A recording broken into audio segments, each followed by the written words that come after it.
పూజించడం పూజారి వంతు వరమివ్వడం అన్నది దేవత ఇష్టం.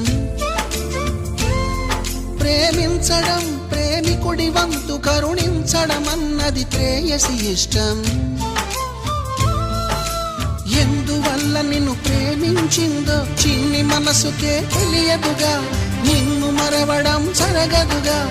ఎందువల్ల నువ్వు కాదన్నావో ఎదురు ప్రశ్నలే వేయనుగా, ఎదురు చూపులే ఆపనుగా. ఏనాటికో ఒకనాటికి నీ ప్రేమ సాధిస్తా. నిన్ను చూడాలని ఉన్నా, నిన్ను చూడాలని ఉన్నా